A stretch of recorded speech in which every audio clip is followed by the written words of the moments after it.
কিন্তু আমার জীবনের গতির ঘড়ি কোনোদিন আমার দিকে তাকায় নাই। সময়ের গতি কোনোদিন আমার দিকে তাকায় নাই যে লোকটাকে তো ব্যস্ত দেখি আমি একটু থাইমা থাকি, লোকটাকে তো অসুস্থ দেখি আমি একটু থাইমা থাকি, লোকটাকে তো ঝাইঝামেলায় দেখতেছি আমি একটু থাইমা থাকি। সে আমার দিকে কোনোদিন তাকাবে না, তাকায় নাই, আমার দিকে তাকাবে না। অচিরে সে গড়াইতে গড়াইতে গড়াইতে গড়াইতে গড়াইতে সে গড়াইতে থাকবে, আমি গড়াই আর না গড়াই। গড়ানো বোঝেন? সে চলতে থাকবে, আমি চলি আর না চলি। সে একদিন আমাকে রেখার উপরে দাঁড় করায় দিবে। রেখা বোঝেন? সীমানায় দাঁড় করায় দিবে, রেখার উপরে দাঁড় করায় দিবে, যেখানে দাঁড় হইতে দেরি মালাকুল মউত আমার বুকে হাত রাখতে দেরি করবে না। রেখায় দাঁড়াইতে দেরি, বুকে হাত রাখতে দেরি করবে না। এই কথা ভাববে না আর পিছে কে আছে আর আগে কে আছে, আর ডাইনে কে আছে আর বামে কে আছে, এটা কোনোদিন ভাববে না যে আর পিছে কে আছে। উদাহরণ যদি দেই, কত মানুষই তো ছোট ছোট বাচ্চা রেখা চলে যায়, ঠিক না? হ্যাঁ, বিলকুল ছোট ছোট বাচ্চা, কেউ বালেগ হয় নাই। আর সংসারে একমাত্র সেই মাঝি ছিল। মাঝি বুঝেন তো? সংসারের একমাত্র সেই পরিচালক ছিল। কিন্তু কি করবেন, সীমারেখায় পা চলে আসছে, মালাকুল মউত বুকে হাত রেখা দিছে, একটুও তাকায় নেয় যে পিছনে ছোট ছোট বাচ্চাগুলা, পিছনে ছোট ছোট বাচ্চাগুলা একটুও তাকায় নাই। তাকাইছে? হ্যাঁ না সামনে তাকাইছে যে বাচ্চাগুলোর ভবিষ্যৎ কি হবে? সে তো হুকুমের গোলাম। আল্লাহ বলছে নিয়ে আসো, তো সে নিয়ে যেতে বাধ্য।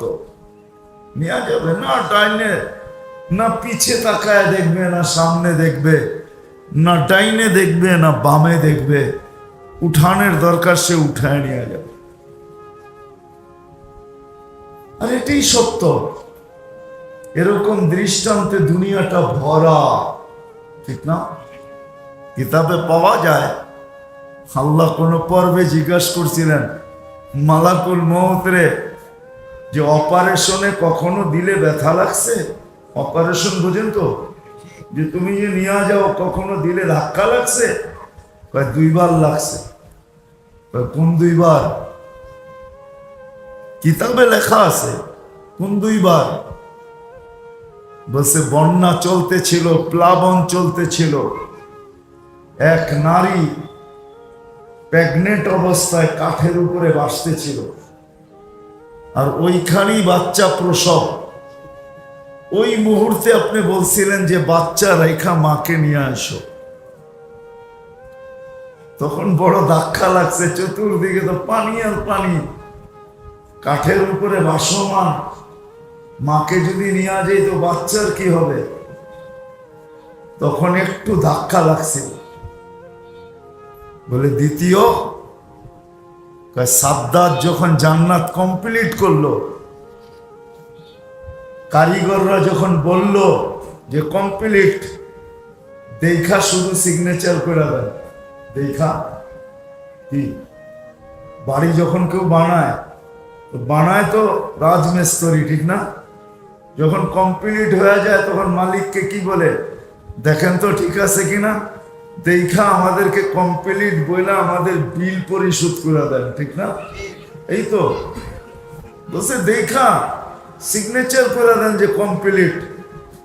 যখন দেখার জন্য দরজায় ঢুকতে ছিল, ডাইন পা হোক আর বাম পা হোক, যেটা ঢুকাইতে ছিল, আল্লাহ বলছেন মাটিতে লাগার আগে উঠায় নিয়ে আসবে। মাটিতে লাগার আগে এরকম ঢুকাইতেছে, মাটিতে লাগার আগে উঠায় নিয়ে আসবে।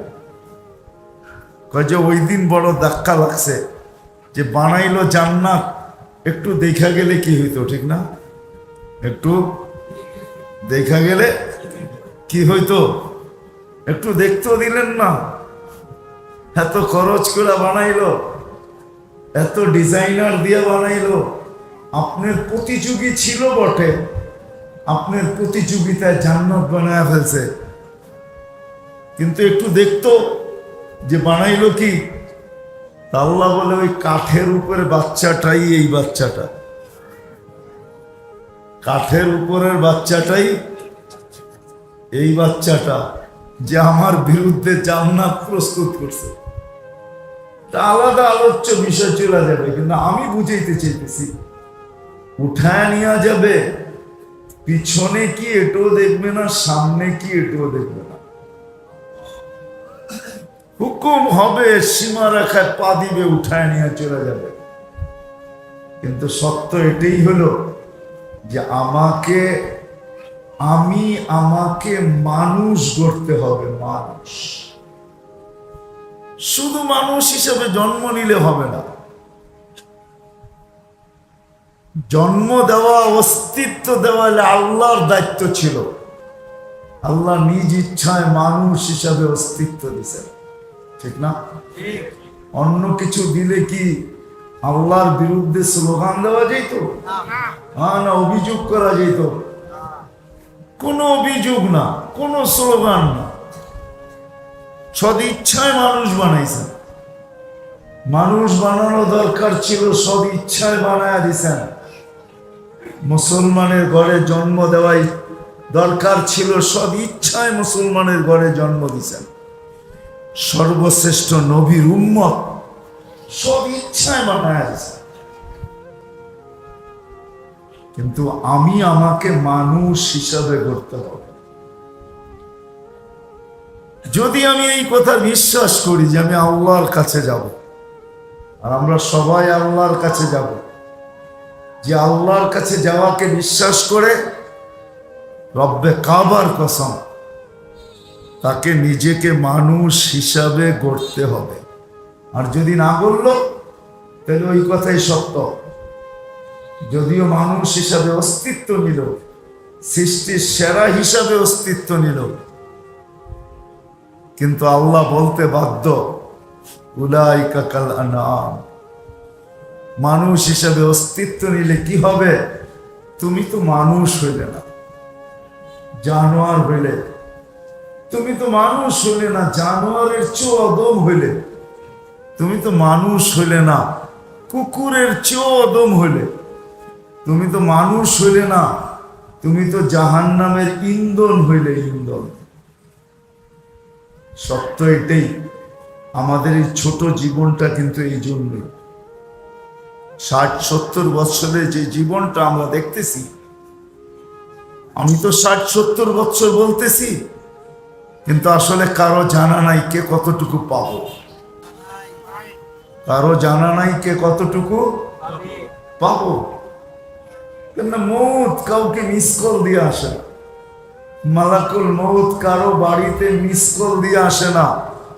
মালাকুল মৌত কারো বাড়িতে ফোন করে আসে না। মালাকুল মৌত কারো বাড়িতে চিঠি দিয়ে আসে না, খবর দিয়ে আসে না। সত্য এটাই। বহুত মানুষের অভিযোগও ছিল, জামনে একটু বইলা আসলে কি হয়। তো মালাকুল মৌতের উত্তরও আছে, তুমি কত চিঠি চাও। তোমার কাছে চিঠি তো কম আসে না, তোমার কাছে চিঠি তো যেদিন তোমার অস্তিত্ব, ওদিন তো প্রথম চিঠি তোমার কাছে আসছে সাথে সাথে যে অস্তিত্ব নিছো, তোমাকে মরতেই হবে। কুল্লু নাফসিন যায়িকাতুল মাউত। অস্তিত্ব নিছো, তোমাকে মরতেই হবে। প্রথম চিঠি তো এটা ছিল। যেদিন যৌবনে পা দিছো, ওদিন তো দ্বিতীয় চিঠি চলে আসছে তোমার কাছে যে যৌবনে পা দিছো, মানে তোমার বিরুদ্ধে কলম চলা শুরু হলো। যতদিন পর্যন্ত যৌবনে পা দেয় নাই, কলম তার বিরুদ্ধে লেখে নাই, কিচ্ছু লেখে নাই। কলম বিরুদ্ধে চলে নাই, পক্ষে চলছে, বিরুদ্ধে না। যেদিন যৌবনে পা দিছে, ওদিন দ্বিতীয় চিঠি, এখন থেকে কলম তোমার বিরুদ্ধে চলতে শুরু করবে। দাড়ি ছিল না তখন একরকম চিঠি, দাড়ি দ্বিতীয় চিঠি ছিল যে দাড়ি চলে আসছে, কিন্তু প্রস্তুত হয়ে যাও, দাড়ি চলে আসছে। কাঁচা ছিল, দুই একটা সাদা হতে যখন শুরু করলো, তা আরেক চিঠি, এটা একটা চিঠি। প্রতি ডিসেম্বরে না 31st নাইট আমরা হয়তো নতুন বৎসরকে খুশিতে স্বাগত জানাই। আসলে যদি বিবেকমান হইতাম, বুদ্ধিমান হইতাম, ভাবতাম, তাহলে প্রত্যেক 31st নাইট আমার কান্নার ছিল যে অতীত বৎসরটা তো কেটে গেল, এই বৎসরটার ভিতরে আমার কোন চিঠি ইস্যু না হয়ে যায় যে এই বৎসরই আমার শেষ বৎসর, আর কোনদিন 31st নাইট আমি চোখে দেখব না। যেমন সূর্য প্রতিদিন সকালে বলে আনা ইয়াউমুন জাদীদ, আমি নতুন দিন, আলা আমালিকা শাহিদ, তোমার কর্মের উপরে আমি সাক্ষী, ফাক্তানিম, বুদ্ধিমান যদি হও তাহলে সুবর্ণ সুযোগ মনে করতে পারো, লান আউদ ফি হায়াতিকা আবাদা, হতে পারে কালকে সকালেরটা তুমি উঠতে নাও দেখতে পারো। এই রাত্রে কত মানুষই তো কবরে চলে যাবে, ঠিক না? না যাবে না? আরে কত না হোক 2-4-10 জন তো পুরা বাংলাদেশের ভিতর থেকে যাবে। সারা দুনিয়ার থেকে তো 2-10,000 যাবে। তো আর কালকে সকালে সূর্য ওঠা দেখলো না, ঠিক না? তো 31st নাইট কিন্তু আমার খুশির ছিল না, কান্নার ছিল। যদি আমি বুদ্ধিমান হইতাম তাহলে আমি কাঁদতাম, একটা বৎসর তো আমি পার করে দিলাম, যেইভাবেই পার করে দিয়া থাকি সুখে আর দুঃখে, জীবিত ছিলাম, একটা বৎসর আমার পার হয়ে গেছে, সামনের বৎসরটা আমি পার করতে পারবো কি পারবো না, এই কান্না আমার রাত্রে আসতো যে আজকে একটা চিঠি হয়তো ইস্যু হয়েও গেছে যে এই বৎসরের 31st নাইট আর একে আমরা দেখাবো না। কি হতে পারে না? পারে না? হ্যাঁ, কিন্তু আমরা তো খুশিতে স্বাগত জানাই। যা হোক, কথাকে আমি গুছায় নিয়ে আসি। মানুষ রূপরেখায় মানুষ হইলেই মানুষ হয় না, রূপরেখার মানুষ না, রূপরেখার মানুষ হয় না। আমাদের সমাজে হয়, কাগজে কলমে হয়, কিন্তু মানুষকে মানুষের মতো মানুষ গড়তে হয়। অস্তিত্বটা আল্লাহর দায়িত্ব ছিল, গঠনটা আল্লাহর দায়িত্ব ছিল, পূর্ণতা আল্লাহর দায়িত্ব ছিল। আল্লাহ পূর্ণতা দিয়া মানুষ মার পেট থেকে অস্তিত্ব দিয়েছেন। যাকে পূর্ণতা দেন নাই তার উপরে প্রশ্নের আঙ্গুলে উঠান নাই। যেমন কেউ বাকশক্তি নিয়ে আসে নাই মার পেটের থেকে, সে পূর্ণতা নিয়ে আসে নাই, বাকশক্তি নিয়ে আসে নাই, এটাও কিন্তু অপূর্ণতা। বাকশক্তি নিয়ে আসে নাই, বাকশক্তি সম্বন্ধে তাকে কিচ্ছু জিজ্ঞাসা করা হবে না, মরার পরে কিচ্ছু জিজ্ঞেস করা হবে না বাকশক্তির ব্যাপারে। অথচ আপনাদেরকে আমি এক সাহাবীর কাহিনী শুনাইতে পারি শর্টে। আবু দুজানা রাদিয়াল্লাহু তাআলা আনহু, যিনি ওই সাহাবী যিনি বদরের যুদ্ধ থেকে নিয়ে বিদায় হজ পর্যন্ত আল্লাহর রসুলের সঙ্গে ছিলেন। একটা যুদ্ধে উনি পিছে ছিলেন না। শর্টে বলতেছি, উহুদের যুদ্ধে আল্লাহ রসুল সাল্লাল্লাহু আলাইহি ওয়াসাল্লাম বললেন যে আমি এখন তলোয়ার দিতে চাই, যারা এই তলোয়ারের হক, আমি একটা তলোয়ার দিতে চাই, কে কে নিতে প্রস্তুত? তো সবাই দাঁড়াইলেন। আল্লাহর রসুল বললেন, শোনো, এটার হক কয়জন আদায় করতে পারবা এটা বলো। এই তলোয়ারের হক আদায় করতে হবে, শুনো, নিলে চলবে না। তো সবাই বসে গেলেন, মাত্র 3 জন দাঁড়ায় থাকলেন, আবু দুজানা, ওমর রাদিয়াল্লাহু তাআলা আনহু আর জুবায়ের রাদিয়াল্লাহু তাআলা আনহু, তিনজন। আল্লাহর রাসূল তিনজনের ভিতরে চয়েস করলেন আবু দুজানা, হ্যাংলা পাতলা সাহাবী, ওনাকে হাতে উঠায় দিলেন, দেখো এটার হক কিন্তু আদায় করবে। তো উনি হাতে নিয়ে কতগুলা ছন্দ পড়লেন, ছন্দ, কতগুলা আরবিতে ছন্দ পড়লেন যে আমি কিন্তু আবু দুজানা, আমার হাতে আল্লাহ রসুলের তরবারি, হুকুম হলো এটার হক আদায় করব। আজকে দুনিয়া দেখবে যে আমি এটার হক কি করে আদায় করি। তুমি জুবায়ের রাদিয়াল্লাহু তাআলা আনহু বলতেছেন আমি পিছে পিছে হইলাম, আমার মতো হাট্টা গাট্টা লোক ওমর রাদিয়াল্লাহু তাআলা আনহুকে না দিয়েছেন, আমার মতো একটা লোক, দেখতে 7 ফিট, যেরকম শরীর এরকম চেহারা, এরকম শক্তি, এরকম হাট্টা, এরকম গাট্টা, আমাকে দিল না, দিল এই হ্যাংলা পাতলা। আমি দেখবো কি হক আদায় করে, কি হক আদায় করে। বাস উহুদের ময়দানে নামলেন, এক চুটে 2,500 থেকে 3,000 পুরা সফ যেখান দিয়া ঢুকলেন, শেষ মাথায় যায় থামলেন, এর আগে থামলেন না, 2 ভাগ করে দিলেন। ওই পারে যায় দেখতেছেন যে মক্কার মেয়েরা কাফেরদের পক্ষে ছন্দ পড়তেছে, ছন্দ। আর ছন্দ যে সবচেয়ে বেশি, যার আওয়াজ সবচেয়ে সুন্দর, আবু সুফিয়ানের স্ত্রী হিন্দা, সে পড়তেছিল, আর সবাই তার সাথে সুর মিলাইতেছিল।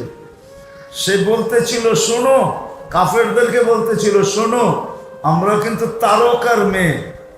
তারকার মেয়ে বোঝেন? তারকা যেরকম সুন্দরী, আমরা এরকম সুন্দরী, আমরা তারকার মেয়ে বলা চলে। আমরা তারকার মেয়ে, আমরা তারকা, আমরা তারকার মেয়ে। আমাদের গায়ের থেকে সুঘ্রাণ বাহির হইতেছে, আমাদের ওন্নাগুলা মুক্তা দিয়া খচিত আছে। যুদ্ধে যা হয় সৈন্যকে উৎসাহিত করার জন্য, তোমরা যে যে আগে বাড়বে আর মুসলমানদেরকে হত্যা করবে, আমরা তার গলায় লাগাবো, তাদের গলা, আমরা তাদের গলায় লাগবো। আর যদি ভাইগা গেলা তো আমরা তোমাদেরকে ছাইরা দিব, তো ছাড়িয়া দিব না, শুধু জুতা পিটা কইরা তোমাদেরকে ছেড়া যাব। তো আবু দুজানা রাদিয়াল্লাহু তাআলা আনহু যায় হিন্দার মাথার উপরে তরবারি রেখে দিছে, কিন্তু কতক্ষণ পরে তরবারিটা সরায় আনিছেন। জুবায়ের রাদিয়াল্লাহু তাআলা আনহু বললেন, এত বড় সুযোগ ছেড়া দিলা, তুমি জানো এটা কার তলোয়ার? এটা আল্লাহ রসুলের তলোয়ার। মহিলার গায়ের উপর রক্ত দ্বারা এটাকে কলুষিত করব? দুর্বলের রক্ত দ্বারা এটাকে কলুষিত করব? এই জন্য নামায়া দিছি। তারপরে ওইখান থেকে যখন ফিরে আসতেছিলেন, তো মক্কার ভিতরে একজন বড় বাহাদুর ছিলেন, বাহাদুর, বড় বাহাদুর। আমাদের থাকে না কুস্তি বীর, সে সর্বলাইনে বীর ছিল, বীর হিসাবে খ্যাতা। তো যখন এর সামনে পড়ছে, তো কাফেররা থাইমা গেছে যে এ করে কি দেখি, মুসলমানও থাইমা গেছে যে আজকে আবু দুজানা করে কি দেখি। আল্লাহ রসুলের তরবারি হক কিভাবে আদায় করে। তা আবু দুজানা রাদিয়াল্লাহু তাআলা আনহু সামনাসামনি হয়েছে, দুদিকে কিন্তু সবাই থামা, দেখে এই দুইজনের কি ঘটে, ঠিক না? তারপরে আগে চলবে। কাফেরও থেমে গেছেন, মুসলমানরাও থেমে গেছেন। তো চলতেছে তরবার চালানি, কিন্তু ওই বীর যে মক্কার, সে প্রথম তরবারি চালাইছে। আবু দুজানা রাদিয়াল্লাহু তাআলা আনহুর কাদের ভিতরে একটু জখম হয়ে গেছে। তা আবু দুজানা রাদিয়াল্লাহু তাআলা আনহু যখন দ্বিতীয়বার তরবারি চালাইছেন, তো ওরে এইখান দিয়া তরবারি দিয়া 2 টুকরা করে 2 দিকে ফালায় দিয়েছেন। তো জুবাইর রাদিয়াল্লাহু তাআলা আনহু বলেন যে আমার বুঝে আসছে কেন আল্লাহর রাসূল একে তরবারি দিছে। তো উনি ইয়ামানে শহীদ হইছেন, মিথ্যা নবীর বিরুদ্ধে যায় লড়তে যায়, যুদ্ধে ইয়ামামা বলে এটাকে, ওই যুদ্ধে উনি শহীদ হয়েছেন। উনি শহীদ হয়ে মারা যাওয়ার আগ মুহূর্তে উনি বলতেছেন যে আমার জীবনের কোনো আমল আল্লাহর কাছে পেশ করার মতো আমার চোখে নাই। এটা আপনাদেরকে আমি বুঝাইতে চাইতেছিলাম যে আমার জীবনের কোনো আমল আল্লাহর কাছে পেশ করার মতো আমার কাছে নাই, শুধু একটা আমল ছাড়া, একটা আমল ছাড়া কোনো আমল আল্লাহর কাছে পেশ করার মতো নাই। অথচ উনি বদরি, এমন কোন যুদ্ধ নাই বদরের যুদ্ধ থেকে নিয়ে বিদায় হজ পর্যন্ত উনি আল্লাহ রসুলের পাশে না ছিলেন। আর যিনি আল্লাহ রসুলের তলোয়ারের হক আদায় করছেন এরকম সাহাবী, কিন্তু উনি বলতেছে আমার কাছে কোনো আমল নাই আল্লাহর কাছে পেশ করার মতো, শুধু একটা ছাড়া। বলছে সেটা কি? বলছে আমার এই জবান দিয়ে আমি কাউকে আজ পর্যন্ত কষ্ট দেই নাই। এটা দিয়া কাউকে, এটা বুঝানোর জন্যই এতটুক কাহিনী আপনাদেরকে বুঝাইলাম। আমি জবান দিয়ে কাউকে কষ্ট দিই নাই, জবান দিয়া কাউকে কষ্ট দিই নাই, জবান দিয়া কাউকে কখনো কাউকে কোনো কটু কথা বলি নাই, কষ্ট দিই নাই। হইতে পারে এই আমলটাই আমার কাজে লাগবে। তো মানুষ নিজেকে মানুষ গড়তে হয়, জন্ম নিলেই মানুষ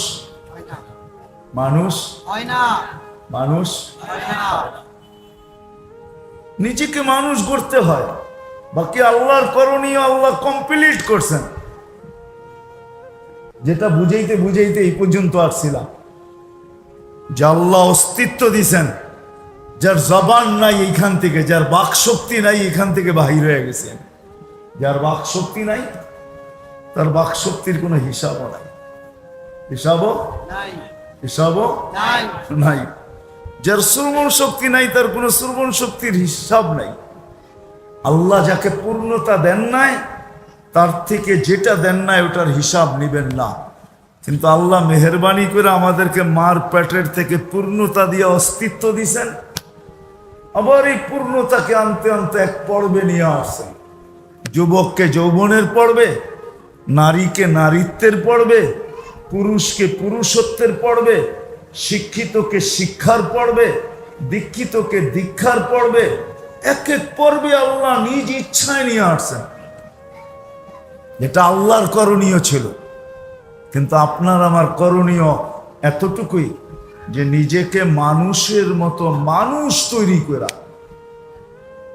ওই যে বললাম না, চলে যেতে হবে।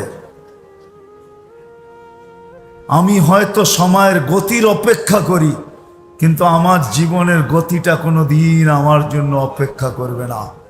সে গড়াইতে গড়াইতে গড়াইতে গড়াইতে চলতে চলতে চলতে চলতে চলতে আমাকে কোনো না কোনো মুহূর্তে ওই রেখার উপরে দাঁড় করায় দিবে, যে রেখায় দাঁড় হইতে দেরি মালাকুল মউত আমার বুকে হাত রাখতে দেরি করবে না, আমাকে উঠায় নিতে দেরি করবে না, আমি চলে যাব।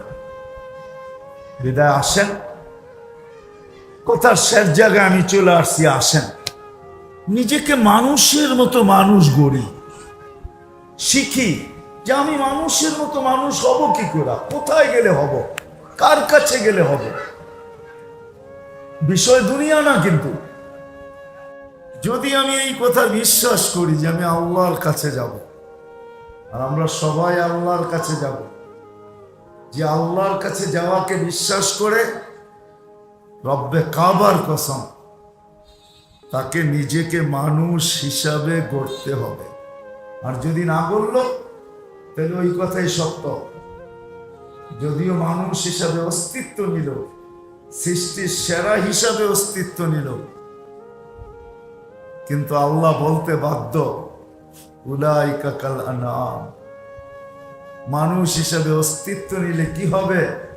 তুমি তো মানুষ হইলে না, জানোয়ার হইলে। তুমি তো মানুষ হইলে না, জানোয়ারের চেয়েও অদম হইলে। তুমি তো মানুষ হইলে না, কুকুরের চেয়েও অদম হইলে। তুমি তো মানুষ হইলে না, তুমি তো জাহান্নামের ইন্ধন হইলে, ইন্ধন। সত্য এটাই। আমাদের এই ছোট জীবনটা কিন্তু এই জন্য 60-70 বছরের যে জীবনটা আমরা দেখতেছি, আমি তো 60-70 বছর বলতেছি, কিন্তু আসলে কারো জানা নাই কে কতটুকু পাবো। কারো জানা নাই কে কতটুকু পাবো। কিন্তু মৌত কাউকে মিস কল দিয়ে আসে না। মালাকুল মৌত কারো বাড়িতে মিস কল দিয়ে আসে না। মালাকুল মৌত কারো বাড়িতে ফোন করে আসে না। মালাকুল মৌত কারো বাড়িতে চিঠি দিয়ে আসে না, খবর দিয়ে আসে না। সত্য এটাই। বহুত মানুষের অভিযোগও ছিল, জামনে একটু বইলা আসলে কি হয়। তো মালাকুল মৌতের উত্তরও আছে, তুমি কত চিঠি চাও। তোমার কাছে চিঠি তো কম আসে না। তোমার কাছে চিঠি তো, যেদিন তোমার অস্তিত্ব, ওদিন তো প্রথম চিঠি তোমার কাছে আসছে সাথে সাথে, যে অস্তিত্ব নিছো, তোমাকে মরতেই হবে। কুল্লু নাফসিন যায়িকাতুল মাউত। অস্তিত্ব নিছো, তোমাকে মরতেই হবে। প্রথম চিঠি তো এটা ছিল। যেদিন যৌবনে পা দিছো, ওদিন তো দ্বিতীয় চিঠি চলে আসছে তোমার কাছে, যে যৌবনে পা দিছো মানে তোমার বিরুদ্ধে কলম চলা শুরু হলো। যতদিন পর্যন্ত যৌবনে পা দেয় নাই, কলম তার বিরুদ্ধে লেখে নাই, কিচ্ছু লেখে নাই। কলম বিরুদ্ধে চলে নাই, পক্ষে চলছে, বিরুদ্ধে না। যেদিন যৌবনে পা দিছে, ওদিন দ্বিতীয় চিঠি। এখন থেকে কলম তোমার বিরুদ্ধে চলতে শুরু করবে।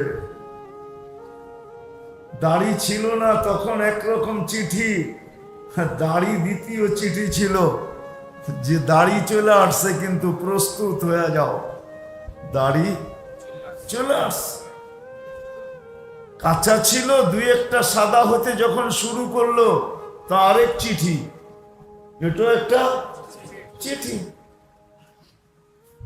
প্রতি ডিসেম্বরে না 31st নাইট আমরা হয়তো নতুন বৎসরকে খুশিতে স্বাগত জানাই। আসলে যদি বিবেকমান হইতাম, বুদ্ধিমান হইতাম, ভাবতাম, তাহলে প্রত্যেক 31st নাইট আমার কান্নার ছিল, যে অতীত বৎসরটা তো কেটে গেল, এই বৎসরটার ভিতরে আমার কোনো চিঠি ইস্যু না হয়ে যায়, যে এই বৎসরই আমার শেষ বৎসর, আর কোনোদিন 31st নাইট আমি চোখে দেখব না। যেমন সূর্য প্রতিদিন সকালে বলে আনা ইয়াউমুন জাদীদ, আমি নতুন দিন। আলা আমালিকা শাহিদ, তোমার কর্মের উপরে আমি সাক্ষী। ফাগতানিম, বুদ্ধিমান যদি হও তাহলে সুবর্ণ সুযোগ মনে করতে পারো। লান আউদ ফি হায়াতিকা আবাদা, হতে পারে কালকে সকালেরটা তুমি উঠতে নাও দেখতে পারো। এই রাত্রে কত মানুষই তো কবরে চলে যাবে, ঠিক না? না যাবে না? আরে কত না হোক 2-4-10 জন তো পুরা বাংলাদেশের ভিতর থেকে যাবে। সারা দুনিয়ার থেকে তো 2-10,000 যাবে। তো আর কালকে সকালে সূর্য ওঠা দেখলো না, ঠিক না? তো 31st নাইট কিন্তু আমার খুশির ছিল না, কান্নার ছিল। যদি আমি বুদ্ধিমান হইতাম তাহলে আমি কাঁদতাম, একটা বৎসর তো আমি পার করে দিলাম। যেইভাবেই পার করে দিয়া থাকি, সুখে আর দুঃখে, জীবিত ছিলাম, একটা বৎসর আমার পার হয়ে গেছে। সামনের বৎসরটা আমি পার করতে পারবো কি পারবো না, এই কান্না আমার রাত্রে আসতো, যে আজকে একটা চিঠি হয়তো ইস্যু হয়েও গেছে, যে এই বৎসরের 31st নাইট আর একে আমরা দেখাবো না। কি হতে পারে না? পারে না? হ্যাঁ, কিন্তু আমরা তো খুশিতে স্বাগত জানাই। যা হোক, কথাকে আমি গুছায় নিয়ে আসি। মানুষ রূপরেখায় মানুষ হলেই মানুষ হয় না। শুধু রূপরেখায় মানুষ হিসাবে অস্তিত্ব নিলেই মানব সমাজে মানুষ হিসাবে পরিচিত বটে। কিন্তু যে আল্লাহ আমাদেরকে মানুষ হিসাবে অস্তিত্ব দিয়েছেন সব ইচ্ছায়, বা যে আল্লাহ আমাদেরকে মুসলমানের ঘরে অস্তিত্ব দিয়েছেন সব ইচ্ছায়, যে আল্লাহ আমাদেরকে সর্বশ্রেষ্ঠ নবীর উম্মত বানাইছেন সব ইচ্ছায়,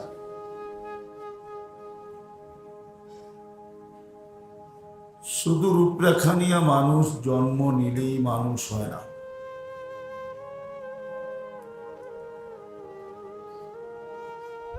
নিজেকে মানুষ হিসাবে গড়া তুলতে হয়, নিজেকে মানুষ হিসাবে তৈরি করতে হয়, গড়া করতে হয়, তৈরি করতে হয়। মানুষ হিসাবে অস্তিত্ব নিলেই মানুষ হয় না। কেন? মানুষ সৃষ্টির ভিতরে সেরা। মানুষের চেয়ে শ্রেষ্ঠত্ব আল্লাহ কাউকে দেন নাই, আর কাউকে দিবেনও না। একমাত্র আল্লাহর সিদ্ধান্ত এটাই যে মানুষই সৃষ্টির সেরা। ওয়ালাকাদ কাররামনা বনি আদম। যদি মানুষ হিসাবে অস্তিত্ব নিলেই মানুষ হতো, তাহলে আল্লাহ মানুষকে কোনোদিন না জানোয়ার বলতেন, না এর চেয়ে অধম বলতেন, না কুকুরের ন্যায় বলতেন, না মানুষ কোনোদিন জাহান্নামের ইন্ধন হতো। সৃষ্টির সেরা, এটা জাহান্নামের ইন্ধন হয়তো হয় কি করে? যাকে সৃষ্টির ভিতরে শ্রেষ্ঠত্ব দিয়েছেন আল্লাহ, অন্য কেউ দিলে হয়তো ভাবা যেত, আল্লাহ যাকে শ্রেষ্ঠত্ব দিয়েছেন সে জাহান্নামের ইন্ধন হয় কি করে? অথচ কোরআন কিন্তু সব শব্দগুলোই বলছেন। মাসালহুম উলাইকা কাল আনাম, এটাও কোরআনের শব্দ। বালহুম আযাল, এটাও কোরআনের শব্দ। মাসালহুম কামাসালিল কালব, এটাও কোরআনের শব্দ। উকুদুহান নাস, এটাও কোরআনের শব্দ। জানোয়ার তো জানোয়ার, সর্বশেষ বললেন জাহান্নামের ইন্ধন। বোঝা গেল মানুষ মানুষ হিসাবে অস্তিত্ব নিলে মানুষ হয় না। চাই সে যেখানেই অস্তিত্ব নেই। মক্কার পেটের ভিতরও যদি তার জন্ম হয়, কুরাইশের জন্ম মক্কার পেটের ভিতরে, বাইতুল্লাহর পরিধির ভিতরে, হেরেমে কাবার পরিধির ভিতরে কুরাইশদের জন্ম, অস্তিত্ব এখানে। যারা বাইতুল্লাহর প্রতিবেশী, বাইতুল্লাহর চাবিও এদের কাছে ছিল। যারা বাইতুল্লাহর মোতাওয়াল্লি ছিলেন, জমজম কুয়ার মালিক যারা ছিলেন, অনেক কিছু ছিলেন। তারপরও দেখা যায় এত উত্তম জায়গায় জন্ম নেওয়ার পরেও আবু জাহেল অবশ্যই জাহান্নামের ইন্ধন। শুধু জাহান্নামের ইন্ধন না, আল্লাহ রাসূল সাল্লাল্লাহু আলাইহি ওয়াসাল্লাম নিজে বলতেছেন, ফিরআউন হাদিহিল উম্মাহ, এই উম্মতের ফিরআউন যদি কেউ দেখতে চাও তাহলে আবু জাহেলকে দেখো, সে এই উম্মতের ফিরআউন। অথচ মক্কার পরিধির ভিতরে তার জন্ম। যেখানেই জন্ম নেই, বংশ যত উঁচাই হোক, কেননা সত্য এটাই, যেই বংশের থেকে আমাদের নবীজি নির্বাচিত, ওই বংশ কোনো ছোটখাটো বংশ না। কি বলেন? ছোটখাটো কি? আপনাদের ধারণা কি ছোট খাটো? এর চেয়ে উচ্চ কোনো বংশ দুনিয়াতে আসে না আর আসবে না। এটা জিবরিল আলাইহিস সালামের ফতুয়া, ওনার উক্তি, ওয়াল্লাতুল কাবাইলা কুল্লাহ মা ওয়াজাদতু আশরাফা মিন কুরাইশ। কুরাইশের থেকে উত্তম কোন বংশ আল্লাহ তৈরি করেন। কেননা নবীরা সদা সর্বদা উচ্চ বংশের ভিতর থেকে আসেন। আর দোজাহানের বাদশাহ যেই বংশ থেকে আসবে, ওই বংশটা সারা দুনিয়ায় সবচেয়ে উঁচা হওয়া এটাই স্বাভাবিক, এটাই বাস্তব, যার চেয়ে উঁচা কোনো বংশ নাই। জন্ম নেক না উঁচা বংশে, জন্ম নেক না উঁচা জায়গায়। রূপরেখায় যদি মানুষ মানুষ হতো, হ্যাঁ আমাদের সমাজে হয়, খাতা কলমে হয়, এই দুনিয়ায় হয়, কিন্তু আল্লাহর কাছে রূপরেখায় যদি মানুষ মানুষ হতো, তাহলে কবির কথাটা কিছু না কিছু হলেও সত্য হতো। কোন ফার্সি কবি বলছেন, মানুষ যদি রূপরেখায় মানুষ মানুষ হতো, আল্লাহ রসুল সাল্লাল্লাহু আলাইহি ওয়াসাল্লাম আর আবু জাহেলের গঠনগত দিক দিয়া অনেক কাছাকাছি ছিলেন, অনেক অনেক কাছাকাছি ছিলেন। নাহলে কবি কেন লিখবেন গর্বা সুরত আদমি গর ইনসাবুদে, আহমদ ও আবু জাহেল এক সাবুদে। দুইজন গঠনের দিক দিয়ে কাছাকাছি ছিল, বেশি একটা দূরত্ব ছিল না, কাছাকাছি। রূপরেখায় গঠনের দিক দিয়া কাছাকাছি ছিল, বাহ্যিক দৃষ্টিতে কাছাকাছি ছিল। মানুষ রূপরেখায় মানুষ হয় না, চাই যেখানেই জন্ম নেক, চাই যেই বংশেই জন্ম নেক, চাই যেমন কুলেই আসুক। কুল চিনেন? কুল কুল চিনেন? চিনেন না? মা বাবার কুল বলে না? যেমন কুলেই আসুক, যেমন কুলেই আসুক। নবীদের চেয়ে উত্তম কোন কুল হয় না, হয়? হ্যাঁ, নবীদের চেয়ে উত্তম কুল আর হয় না। তারপর ওই নবী যিনি প্রথম সারির 5 জনের ভিতরে একজন, 5 জনের ভিতরে একজন, যিনাকে আদমে সানি বলা হয়। মানব জাতির বিকাশ দ্বিতীয়বার যেখান থেকে ঘটা শুরু হলো, আদম আলাইহিস সালাম থেকে ঘটছে বটে, কিন্তু নূহ আলাইহিস সালাম পর্যন্ত আইসা আবার এক প্রলয় আসছে, তুফান আসছে, এক দুর্যোগ আসছে, সমস্ত মানুষ মাটিতে মিশে গেছে। যেই কজন নৌকাতে ছিল ওই কজনই ছিল, বাকি সব মাটির সাথে মিশে গেছে। আবার ওইখান থেকে মানুষের উৎপত্তি। ওরকম নবী রসুলের কোল থেকে আসছে, ওই কোলে জন্ম, কিন্তু আল্লাহ মানুষ বলতে চাইতেছেন না। আল্লাহ বলতে চাইতেন ইন্নাহু লাইসা মিন আহলিক ইন্নাহু আমালুন গায়রু সালিহ। আমরা একে মানুষ হিসেবে গণ্য করতে চাইতেছি না, জাহান্নামের ইন্ধন হিসাবে গণ্য করতে চাইতেছি। যদিও কোলটা আপনার, কার? নবীর কোল, ঠিক না? রসুলের কোল, ঠিক না? তারপর মানুষ হিসেবে গণ্য করতে চাইতেছেন না। তো বুঝা গেল মানুষ। মুস্তাকুর নবী সাহেবও আসবে, খুব আপনাদেরকে শোনাবে। এই জন্য আমি কথা দীর্ঘায়িত করতে চাইতেছি না, অল্পতে শেষ করতে চাইতেছি। আর আশা করি যত ধ্যান দিয়া শুনবো তত বুঝে আসবে, আর না হইলে কিন্তু বুঝে আসবে না, মাথার উপর দিয়ে চলে যাবে। জীবনটা তো আমার জন্য অপেক্ষা করে না, আমি অনেক সময় জীবনের জন্য সময়ের জন্য অপেক্ষা করি। জীবনের সময়টা কিন্তু আমার জন্য কোনোদিন অপেক্ষা করে না আর করবে না।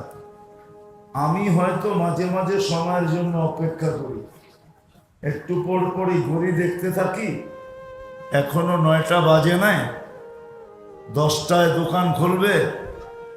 গাউসিয়া বেশি দূরে না, হাইটা গেলে 20 মিনিট লাগবে, গাড়িতে গেলে 5 মিনিট লাগবে। তো ঘড়ি বারবার আমি দেখতে থাকি যে 9টা, 9:15 বাহির হইলেই হবে, ঠিক না? হ্যাঁ, এইতে মনে হয় পারি নাই, ইশারায় মনে হয় বোঝেন নাই। হ্যাঁ, শিক্ষাকে স্বার্থ সিদ্ধির জন্য কে বইলা গেছে? মুহাম্মাদুর, আরে জোরে বলেন না, মুহাম্মাদুর সাল্লাল্লাহু আলাইহি ওয়াসাল্লাম। মন খুইলা পড়েন দুরুদ, লাভ হবে। নাইলে ডাক্তারকে পয়সা দিতে দিতে জিন্দেগি তামা হয়ে যাবে। উম্মত আজকে দুরুদ মন খুইলা পড়ে না। মন খুইলা দুরুদ পড়েন, হার্ট ভালো হয়ে যাবে, রব্বে কাবার কসম। কেননা বখিলের হাত এরকম মুট করা থাকে, কোনোদিন খোলে না। বখিল মানি কি? আরে কৃপণ মানি কি? হাত মুট করা থাকে, কোনোদিন। এমনকি ঘরালাদের উপরও খোলে না, এমনকি নিজের উপরও খোলে না। একটা ভালো মন্দ খায়া দেখে না, সবসময় হাত কি রাখে? খুললেই কি হবে? খরচ হয়ে যাবে, খুললেই।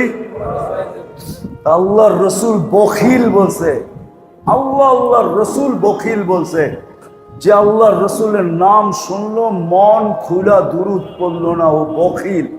তাইলে বোঝা গেল হাত এরকম গুটায়া থাকবে। আমি বলি হাত না, সমস্ত অঙ্গ গুটানো থাকবে, হাড়ও গুটানো থাকবে। এই জন্যই ওষুধ খাইতে হয়। মন দিয়া মন খুলা দুরুদে অভ্যস্ত হন, দেখবেন অল্প কয়েকদিনের ভিতরে হাড় খুইলা বড় হয়ে গেছে, সমস্যা হবে না হাড়ে। সমস্যা এই জন্য আমাদের হয়, নবীর উপরে দুরুদ পড়ি না। তো যেটা বুঝাইতেছিলাম মেরে দোস্ত, আসেন আসেন জিন্দেগির কদর শিখ, জিন্দেগির কদর শিখ। কেননা এটা ছোট, 60-70 বছর। আমি না ব্যবহার করলেও এটা ব্যবহার হয়ে যাবে। জীবনটা এরকম, ব্যবহার না হইলেও এটা এটা এটা সময় কাটতে থাকে। ব্যবহার হোক আর না হোক, আপনি ব্যবহার না করলেও সময় কাটতে থাকবে, সময় অতিক্রম হইতে থাকবে, যাত্রা চলমান থাকবে। আপনি ব্যবহার না করলেও যাত্রা একদিন আপনাকে আমাকে মৌতের রেখায় দাঁড় করাইয়া দিবে। আর দাঁড় করাইতে দেরি, আল্লাহ উঠাইতে দেরি করবে না। আপনি বলবেন লোহার বক্স বানায় ওইটার ভিতরে ঢুকায় রাখবো, আল্লাহ বলে বক্স না, সারা দুনিয়ার প্রযুক্তি প্রতিরোধের জন্য ব্যবহার করতে পারিস। সময় আসতে দেরি, আমরা উঠাবো, কোনো প্রযুক্তি খবরই পাবে না আমরা কিভাবে উঠায় নিয়ে আসলাম। খবর পাবে উঠানের পরে, এর আগে পাবে না। ঢুকলাম কিভাবে, নিলাম কিভাবে, অপারেশন কিভাবে করলাম, এটা কেউ জানবে না। সত্য এটাই। এই জন্য প্লেনের ভিতরেও মানুষের মৃত্যু হয়। মালাকুল মউত 500 ফেরেশতা নিয়ে অপারেশন চালায়, কিন্তু প্লেনের কেউ জানে না যে কিভাবে নিয়ে আসলো আর কিভাবে নিয়ে গেল। সত্য এটাই। এই জন্যই কোরআন চিৎকার দিয়া বসে, ওয়ালাউফি বুরুজিম মুশাইয়্যিদা, ইচ্ছা করলে তুই সারা দুনিয়ার প্রতিরোধ ক্ষমতাকে ব্যবহার করা তুই প্রতিরোধ করতে পারিস, কিন্তু আমরা উঠায় নিব, কেউ জানবে না কিভাবে উঠায় নিলাম। হইতে পারে লাইফ সাপোর্ট মেশিনের ভিতরে ঢুকানো থাকবে, ওইখান থেকে আমরা উঠায় নিয়ে আসব।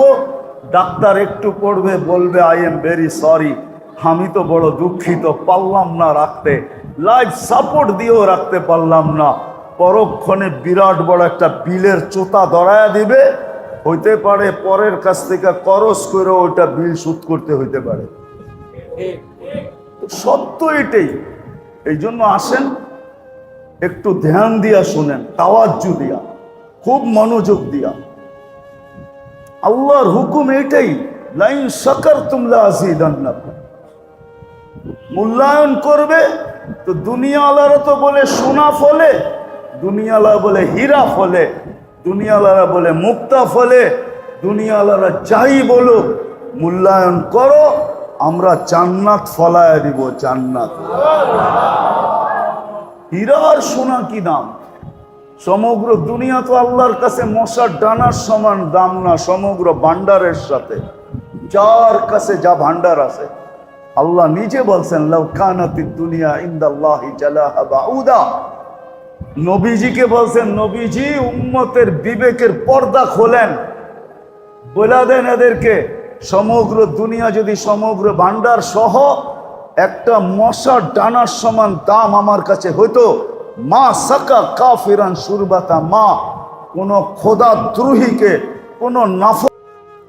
আর এটাই সত্য, কেউ ধনী হবে, কেউ গরিব হবে, কেউ দিবে, কেউ নিবে, কেউ মালিক হবে, কেউ কর্মচারী হবে, কেউ উপরে থাকবে, কেউ নিচে থাকবে। এটাই সত্য এইখানের জন্য। কিন্তু জীবন গড়া নিয়ে যা বুঝানো যাইতেছে, আল্লাহ আল্লাহ রসুল যা বুঝাইতে চাইতেছেন, ওটাই দুনিয়ার জীবন না, ওটা আখেরাতের জীবন। আমলের দ্বারা আখেরাতের জীবনই করবে। ছোট জীবনটা দ্বারা আখেরাতেই অর্জন করা সম্ভব। দুনিয়া তো ইচ্ছা করলেও পূর্ণ হয় না, কেননা জাগার সংকীর্ণতা, চিজ ও আসবাবের সংকীর্ণতার কারণে যা ইচ্ছা করে তা হয় না।